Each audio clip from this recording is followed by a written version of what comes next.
Bismillahirrahmanirrahim. Alhamdulillahi Rabbil alamin. Ar-Rahmanir-Rahim. Maliki yawmiddin. Iyyaka na'budu wa iyyaka nasta'in.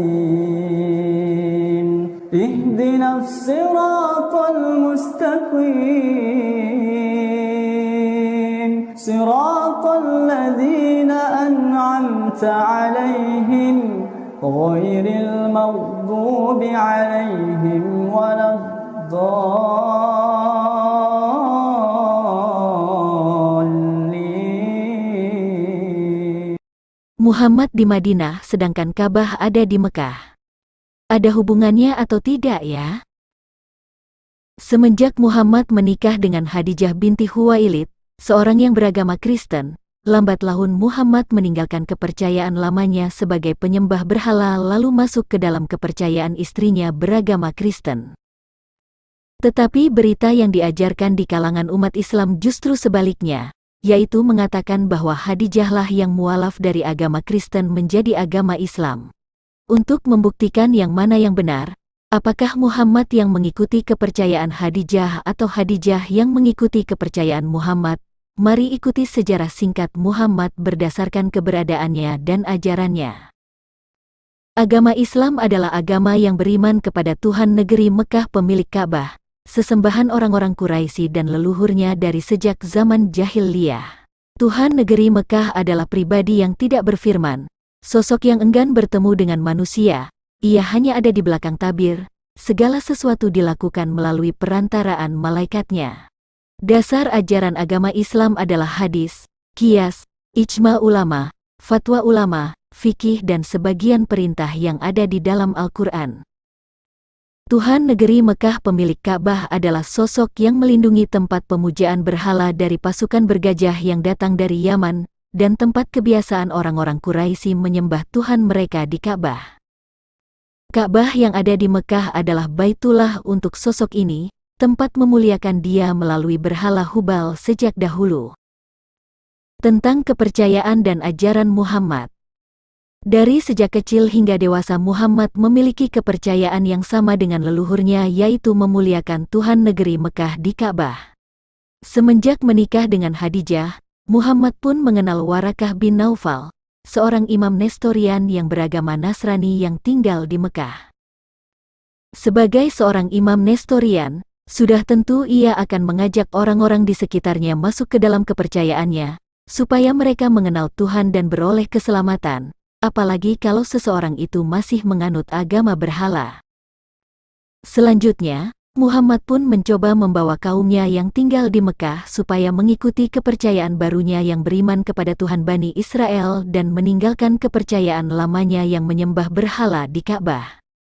Tetapi Muhammad mendapat penolakan bahkan ancaman sehingga tahun 622 Masehi ia hijrah ke Madinah. Di Madinah Muhammad memiliki banyak pengikut, lalu ia mendirikan masjid yang berkiblat ke Yerusalem, bukan ke Ka'bah Baitullah agama lamanya. Singkat cerita, Muhammad tidak pernah tinggal kembali ke tanah leluhurnya di Mekah, bahkan kedatangannya ke Mekah tahun 630 Masehi adalah untuk menghancurkan berhala-berhala sesembahan di agama lamanya, lalu ia kembali ke Madinah. Jejak ajaran Muhammad dapat dilihat di dalam Al-Quran. Tidak ada Tuhan melainkan Tuhan yang dipercayai oleh Bani Israel. Silahkan baca Quran Surah Yunus ayat 90, Quran Surah Taha ayat 14. Tuhan seluruh alam adalah Tuhan Musa dan Harun. Silahkan baca Quran Surah Al-A'raf ayat 121-122,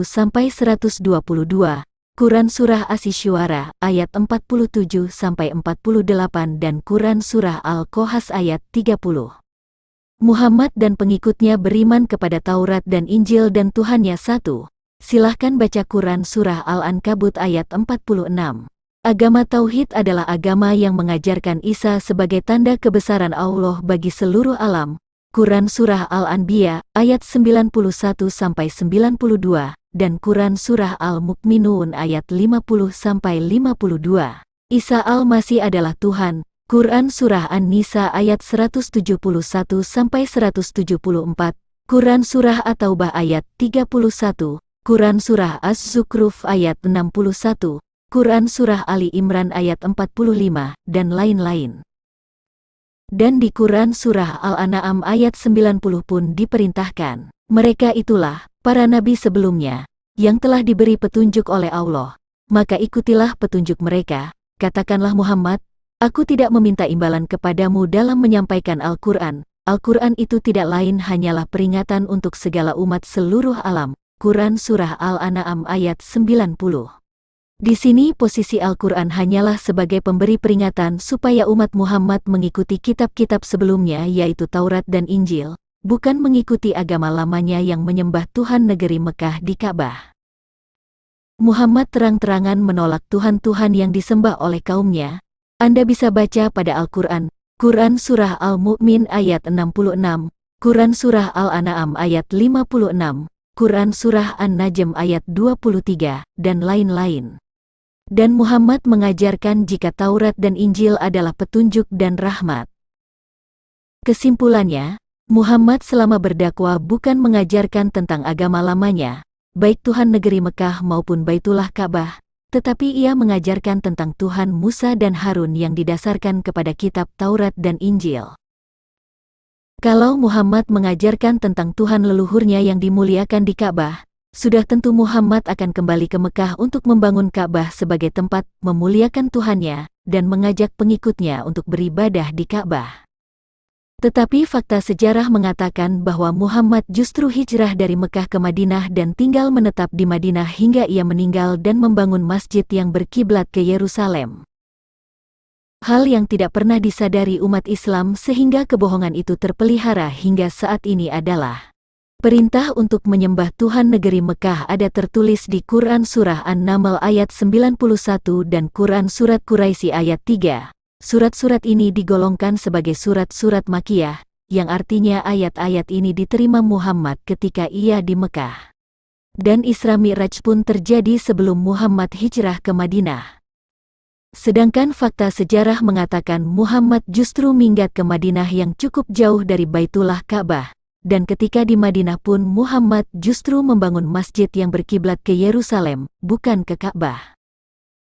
Apakah masuk akal Muhammad menerima Quran Surah An-Naml ayat 91 dan Quran Surah Quraisy ayat 3 dan ayat yang berhubungan dengan Ka'bah, sedangkan ia sendiri menjauhi Ka'bah dan membangun masjid yang berkiblat ke Yerusalem? Selain itu Muhammad menolak menyembah yang disembah kaumnya sebab ia mengimani bahwa Tuhan seluruh alam adalah Tuhan Musa dan Harun, Tuhan yang dipercaya Bani Israel. Muhammad pun mengajarkan supaya mengikuti petunjuk para nabi dari Bani Israel. Apakah masuk akal Muhammad menyembah Tuhan negeri Mekah sedangkan ia sendiri beriman kepada Tuhan Bani Israel? Silahkan direnungkan dengan hati yang jujur. Pertanyaan: apakah ajaran untuk menyembah Tuhan negeri Mekah dan Ka'bah sebagai Baitullah berasal dari Muhammad?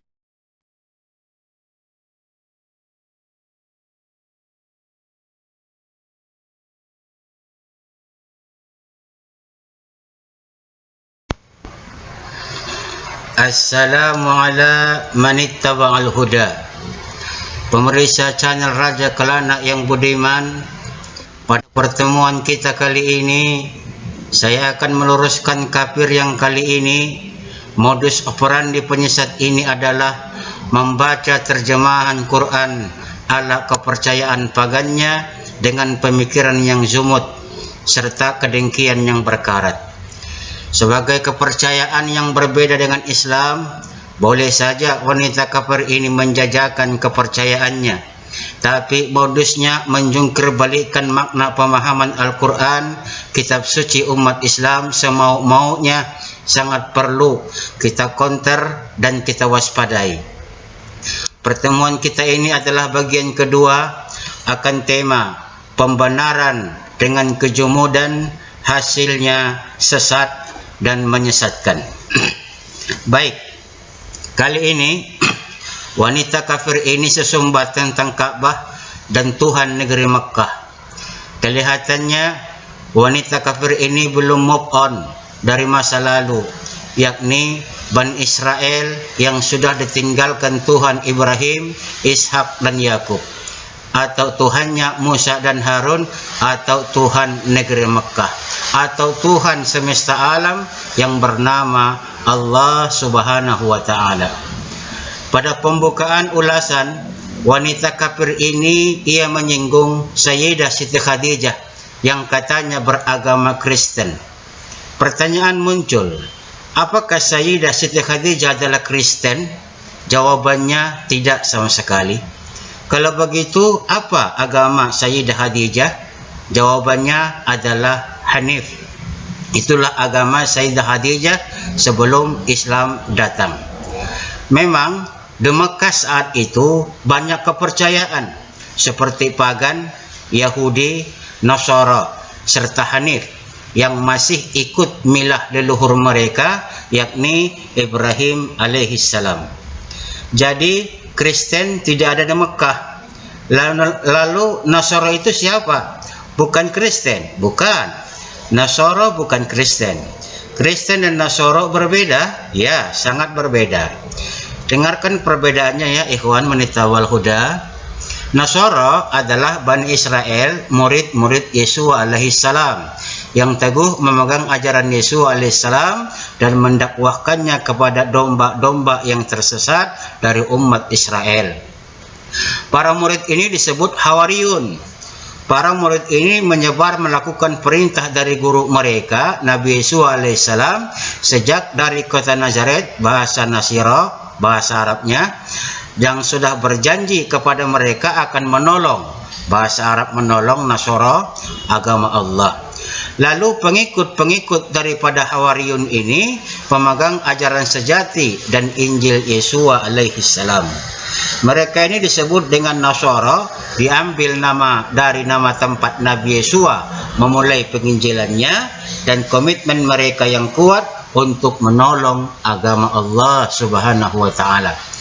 Karena mereka telah mendapat wasiat dari guru mereka, Nabi Yesus alaihissalam, akan sebuah janji yang termaktub pada Quran surah Ali Imran ayat 81. Bismillahirrahmanirrahim.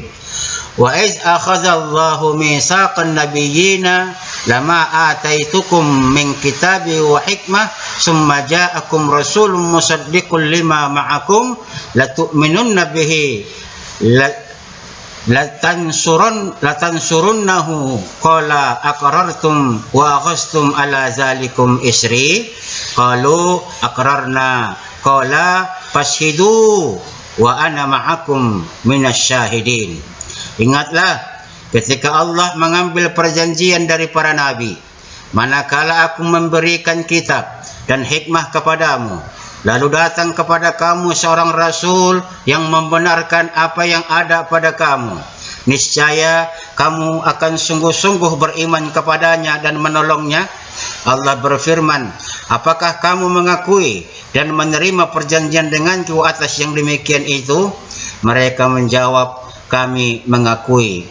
Allah berfirman, kalau begitu persaksilah kamu para nabi dan aku menjadi saksi pula bersama kamu. Wasiat ini sangat diketahui oleh orang-orang Nasara ini, karena nama nabi yang datang ini adalah perjanjian Allah dengan para nabi-nabi mereka. Dan perlu diketahui bahwa nabi yang akan datang ini sangat viral di kalangan Bani Israel.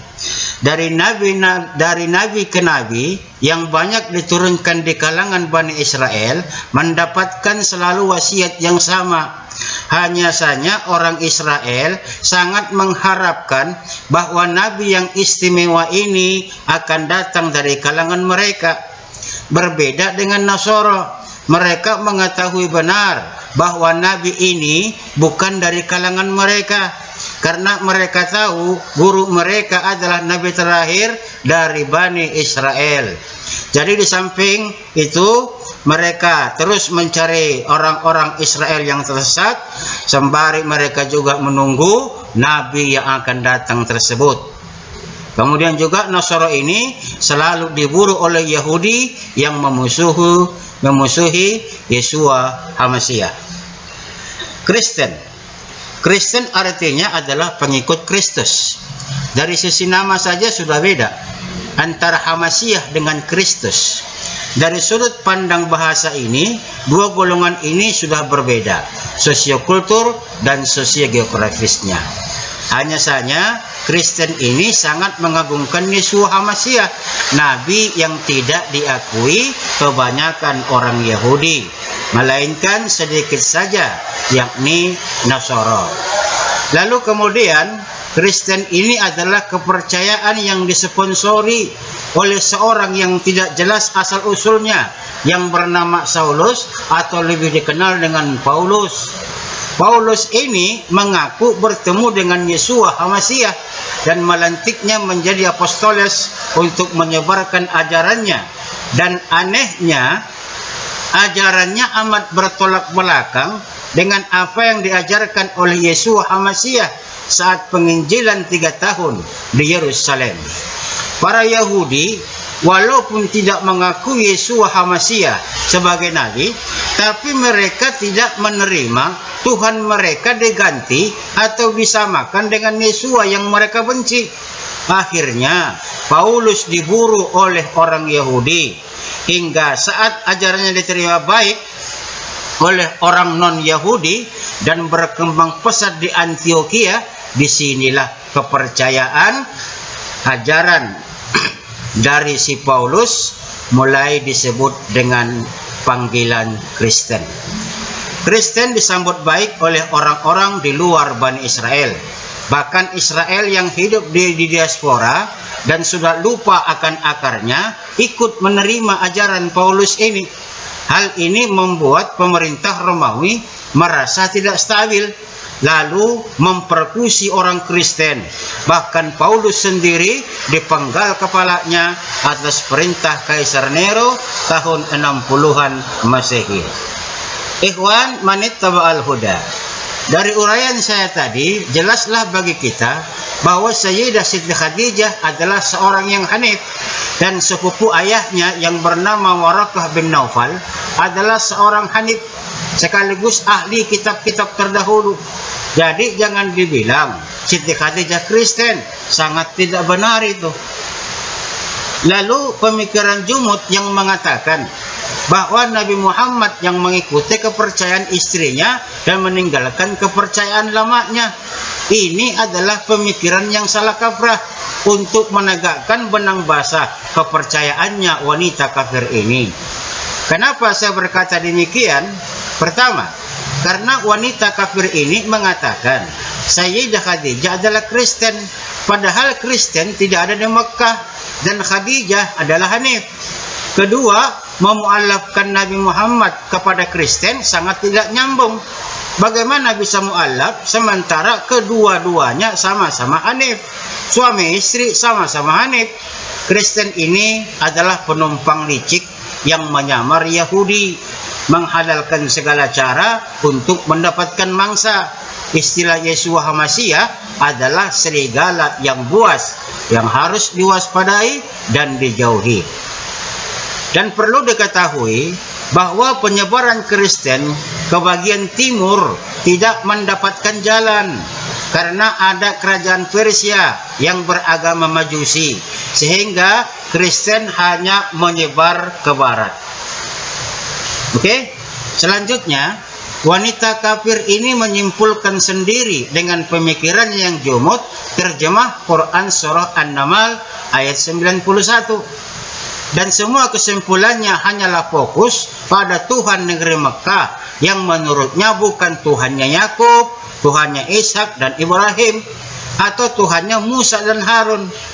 Untuk orang jumud lagi kafir seperti ini yang sangat ingin memasukkan Allah yang maha sempurna memasuki dimensi waktu dan ruang, walaupun ruangan itu sangat sempit di dalam rahim seorang perempuan. Coba betapa jahatnya pemikiran ini. Maka pantaslah Allah menggelari mereka ini seburuk-buruk ciptaan. Dan untuk menyadarkan mereka, Coba kita tanyakan padanya, apa takrif atau definisi alam? Dan semua orang Kristen silahkan menjawabnya. Orang Kristen sedunia silahkan memberikan jawaban dari pertanyaan ini, apakah definisi dari alam? Kalau dia dapat menjawab definisi dari alam, maka ia akan mengerti makna dan penyebutan Tuhan negeri Mekah. Bagaimana wanita kafir? Tahukah Anda definisi dari alam? Kalau tidak tahu, saya akan kasih tahu ya. Definisi dari alam adalah ma siwallah. Apapun selain dari Allah, itulah namanya alam. Jadi Adam, Ibrahim, Ishak, Yakub, Harun, Musa, Bani Israel, Yesua, negeri Mekah, negeri Mesir, benua Asia, Amerika, Eropa, Afrika, dan Australia, bintang, bulan, matahari, planet, galaksi, surga, neraka, malaikat, iblis, arash, mahsyar, semuanya adalah alam. Jadi Tuhan yang disebut dengan Tuhannya Yakub, Ishak dan Ibrahim sama hakikatnya dengan Tuhan negeri Mekah. Karena pemilik nama-nama dan tempat itu adalah sama, yakni Allah pencipta langit dan bumi. Lain hal kalau negeri Mekah ini di tempat yang tidak dikuasai oleh Allah. Tapi apakah ada tempat yang tidak dikuasai oleh Allah? Tidak. Kalau tidak ada, kenapa ada orang tak waras seperti wanita kafir ini? Baik, mari kita lihat apa yang dipahamkan dia tentang surah An-Naml ayat 91. Bismillahirrahmanirrahim. Innama umirtu an a'budu rabbal hadhihi baldatil ladzi harramaha wa lahu kullu syai'in wa umirtu an akuna minal muslimin. Sesungguhnya aku Nabi Muhammad hanya diperintahkan untuk menyembah Tuhan negeri ini, negeri Mekah, yang telah menjadikannya suci dan memiliki segala sesuatu. Aku diperintahkan agar masuk ke dalam golongan orang-orang muslim. Pada ayat ini Allah memerintahkan Nabi Muhammad supaya menyampaikan kepada orang-orang musyrik Mekah bahwa beliau hanya disuruh Allah menyembah Tuhan negeri ini, Mekah, yang telah dijadikan sebagai tanah haram, tanah suci. Diharamkan adanya pertumpahan darah atau berbuat kezaliman terhadap siapapun di sana.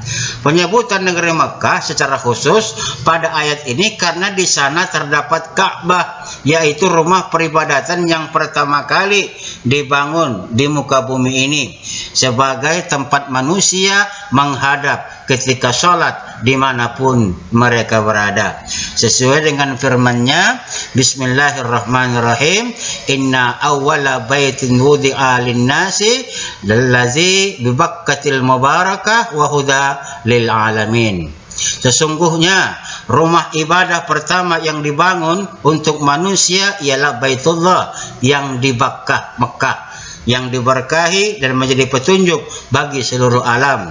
Surah Al-Imran ayat 96. Adapun yang wajib disembah hanya Allah, bukan berhala-berhala yang oleh musyrik diletakkan di sana.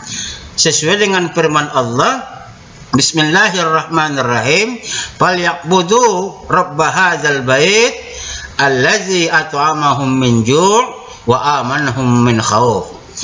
Maka hendaklah mereka menyembah Tuhan, pemilik rumah ini, Ka'bah, yang telah memberi makanan kepada mereka untuk menghilangkan lapar dan mengamankan mereka dari rasa ketakutan. Surah Al-Quraish ayat 3-4.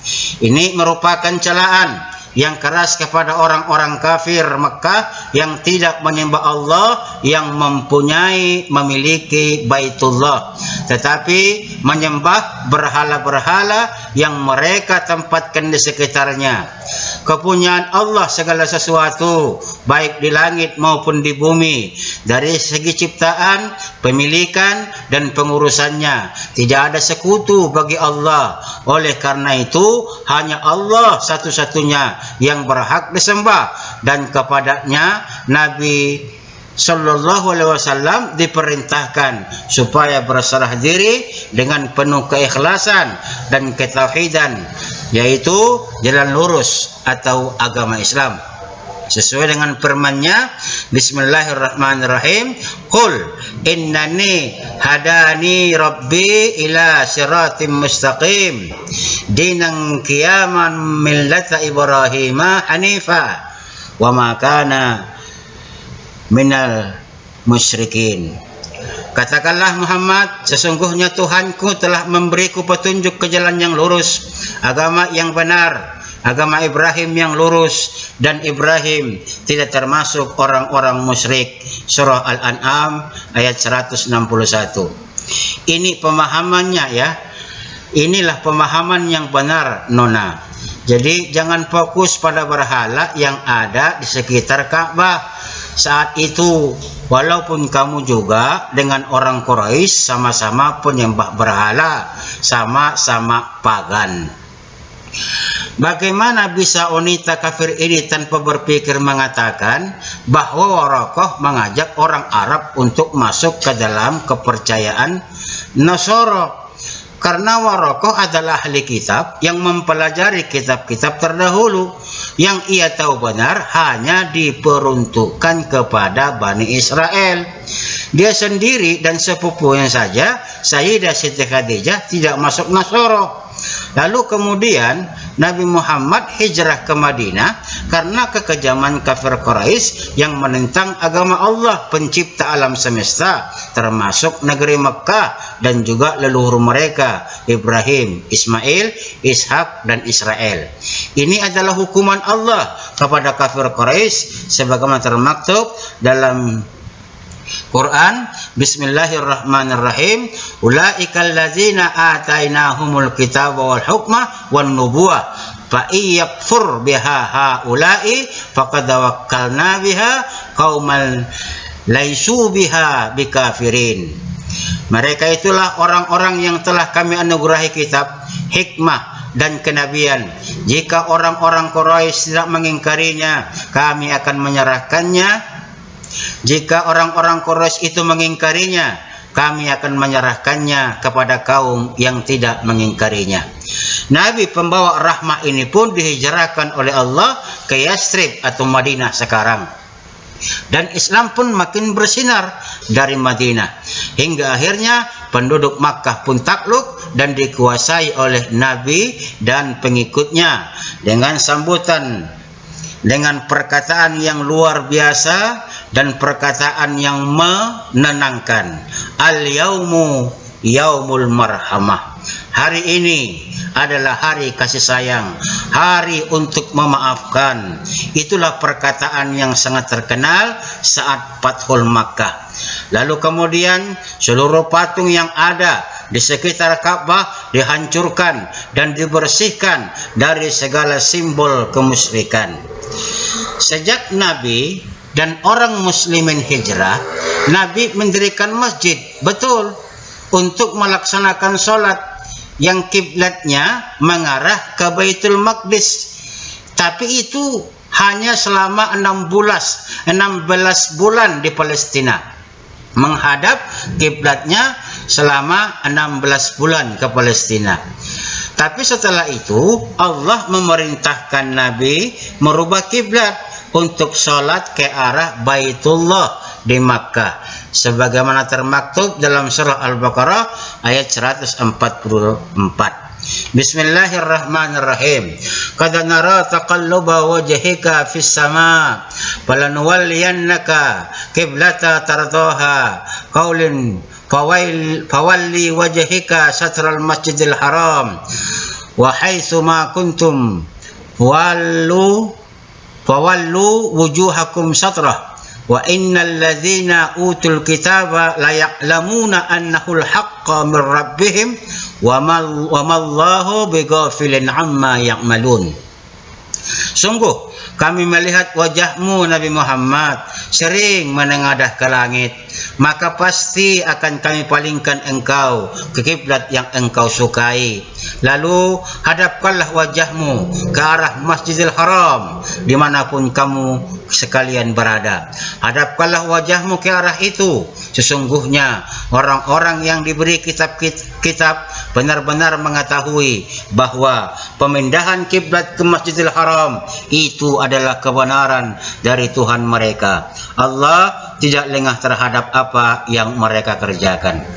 Perintah ini turun pada bulan Sa'ban, memasuki tahun kedua Hijrah, dan perlu semua orang pahami. Bagi semua orang yang menerima kitab-kitab sebelumnya dari Allah mengetahui jelas pemindahan kiblat ke Masjidil Haram adalah satu kebenaran dari Allah Subhanahu wa taala. Tetapi kebanyakan mereka ingkar dan menyembunyikannya. Lalu pengertian pada Quran surah Al-Anbiya ayat 91 sampai 92. Wanita kafir ini memiliki motif penyesatan dengan mengatakan bahwa tanda Isa sebagai agama tauhid. Tapi yang sebenarnya sebagaimana dikatakan oleh Allah, Bismillahirrahmanirrahim, inna hadhihi ummatikum ummatan wahidah wa ana rabbukum fa'budun. Sesungguhnya ini agama tauhid adalah agamamu, agama yang satu, dan aku adalah Tuhanmu, maka sembahlah aku.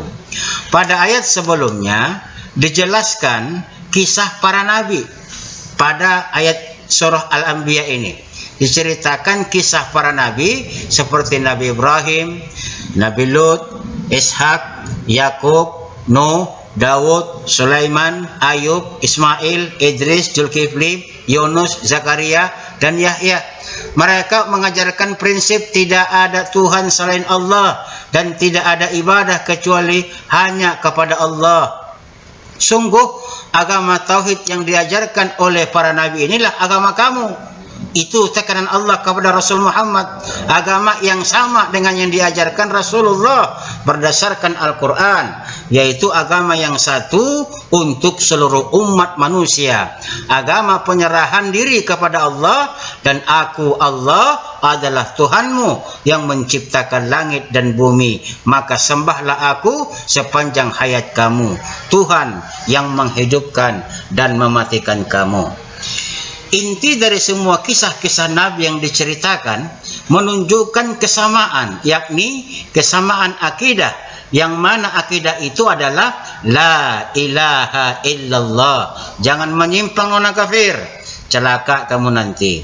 Kejumudanmu bertambah lagi dalam memahami Quran surah An-Nisa ayat 171 sampai 174 dengan mengatakan bahwa Isa Al-Masih adalah Tuhan.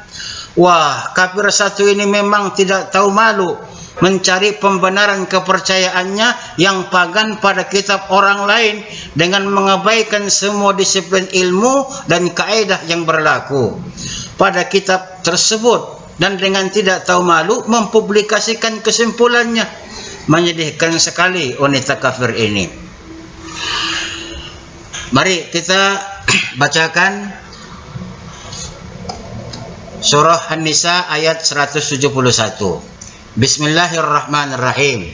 Ya ahlal kitab, la taglu fi dinikum wa la taqulu 'ala Allahi illa al-haqqa. Innamal masihu Isa ibn Maryam rasulullah wa kalimatuh alqaha ila Maryama wa ruhu minhu fa amanu billahi wa rasulih wa la taqulu salasatun intahu khairul lakum innamallahu ilahu wahid subhanahu ayyakuna lahu walada lahu ma fis samawati wa ma fil ard wa kafa billahi wakila. Wahai ahli kitab, janganlah kamu berlebih-lebihan dalam menjalankan agamamu. Dan janganlah kamu mengatakan terhadap Allah kecuali yang benar. Sesungguhnya Al-Masih Isa putra Maryam hanyalah utusan Allah dan makhluk ciptaan Allah dengan kalimatnya yang dia sampaikan kepada Maryam dan roh tiupan roh darinya. Maka berimanlah kepada Allah dan Rasul-Rasulnya, dan janganlah kamu mengatakan Tuhan itu tiga. Berhentilah dari ucapan itu lebih baik bagimu. Sesungguhnya hanya Allah lah Tuhan yang Maha Esa, Maha Suci Dia dari anggapan mempunyai anak. Miliknya lah apa yang ada di langit dan apa yang ada di bumi. Cukuplah Allah sebagai pelindung. Bagaimana bisa wanita kafir ini memahami Isa Al-Masih adalah Tuhan setelah membaca Quran Surah An-Nisa ayat 171? Demikian jelasnya Allah mengatakan bahwa Isa hanyalah utusan. Ini orang pasti tidak mengerti apa makna innama dari sistematika bahasa Arab dan soal kalimah.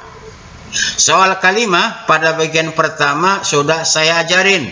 Sehubungan dengan innama, dengarkan. Dalam konteks bahasa Arab, innama sering digunakan sebagai kata ganti penegas atau pembatas yang berfungsi untuk menetapkan sesuatu hal dan meniadakan hal lainnya. Jadi Isa alaihissalam itu sudah ditegaskan sebagai utusan, maka tidak ada lagi yang lain selain dari hanya utusan Allah. Ini kafir memang jahil murakkab. Di surah Al-An'am ayat 90, wanita kafir ini juga mendebar pengertian sesatnya dengan mengatakan bahwa Quran sebagai pemberi peringatan supaya umat mengikuti kitab-kitab sebelumnya dan meninggalkan agama lama, yakni menyembah Tuhan negeri Mekah. Dengan kata lain, dakwah Nabi adalah menjalankan apa yang ada di kitab sebelumnya dan meninggalkan Tuhan negeri Mekah. Bismillahirrahmanirrahim. Ulaikal ladzina hadallahu fabihudahumul muftadih. Qul la as'alukum alaihi ajra in huwa illa zikra lil alamin. Mereka itu para nabi yang telah diberi petunjuk oleh Allah, maka ikutilah petunjuk mereka. Katakanlah wahai Nabi Muhammad, aku tidak meminta imbalan kepadamu atasnya menyampaikan Al-Quran, bukan untuk menyuruh mengikuti apa yang dikatakan Taurat dan Injil, sementara Al-Quran ada di depannya dan merupakan bagian misi kehidupannya. Jadi ingat bahwa Al-Quran itulah yang akan membenarkan atau bagaimana dia memberikan keadaan status dari ayat-ayat yang telah diturunkan dahulu. Kitab-kitab terdahulu itu memang benar ada. Lalu dengan datangnya Quran meluruskan apa yang terjadi dengan kitab sebelumnya itu. Bagaimanapun cara orang-orang untuk menyimpangkan, tetaplah Allah akan memberikan petunjuk kepada umatnya beriman untuk memahami bahwa sesungguhnya kitab yang harus dijalankan sampai akhir zaman adalah kitab yang diturunkan kepada baginda Rasulullah sallallahu alaihi wasallam, yakni Al-Qur'anul Karim. Allah menjelaskan kepada Nabi Muhammad dan pengikutnya bahwa Nabi Ibrahim dan keturunan-keturunannya mendapat keutamaan. Petunjuk Allah ke jalan yang lurus.